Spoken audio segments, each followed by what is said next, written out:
शुक्र ग्रह सुंदरता, ऐश्वर्य, भौतिक संसाधन, वाहन और सजावट का कारक माना गया है। यहाँ जिस व्यक्ति की कुंडली में शुक्र ग्रह प्रबल होता है वह इन ओर आकर्षित हो जाता है। मैं बताऊंगा आपको शुक्र ग्रह की एक खास विशेषता क्या है। यहाँ पर शुक्र ग्रह वाहन का अधिपति है। जिस व्यक्ति की कुंडली में शुक्र ग्रह चतुर्थ भाव में होता है तो समझ लीजिएगा उसके पास वाहन और मकान की कमी नहीं होती।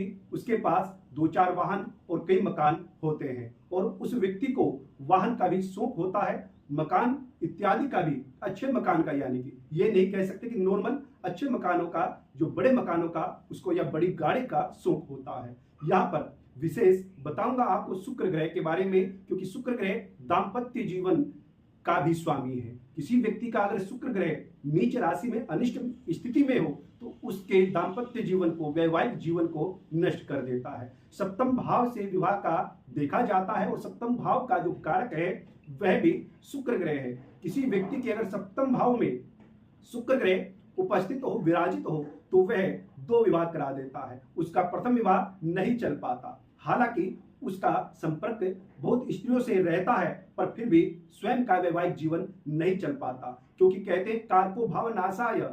इस सूत्र के आधार पर शुक्र सप्तम भाव में कारको भाव नाशाय, अपने कारक, अपने भाव का नुकसान करता है। यहां अगर शुक्र आपकी कुंडली में षष्ठ भाव में है, षष्ठ भाव सप्तम से द्वादश हो गया, और यहां पर मूलतः षष्ठ भाव में स्थिर कन्या राशि होती है और कन्या राशि में शुक्र ग्रह नीच का माना गया है, इसलिए इस स्थिति में भी शुक्र ग्रह 2 विवाह कराता है। तो विशेष लड़कों को देखना चाहिए आपकी कुंडली में षष्ठ और सप्तम भाव में शुक्र ग्रह ना हो, अगर हैं तो उस ग्रह की शांति अवश्य आपको करानी चाहिए। भले ही शुक्र ग्रह सप्तम भाव में अपनी वृष राशि, तुला राशि में ही क्यों ना हो, या फिर अपने उच्च राशि में ही क्यों ना हो, उस स्थिति में भी 2 विवाह कराता है। इसलिए जो शुक्र के लाभ है, तो यहाँ सप्तम भाव में बैठ करके हानि भी शुक्र ग्रह करता है।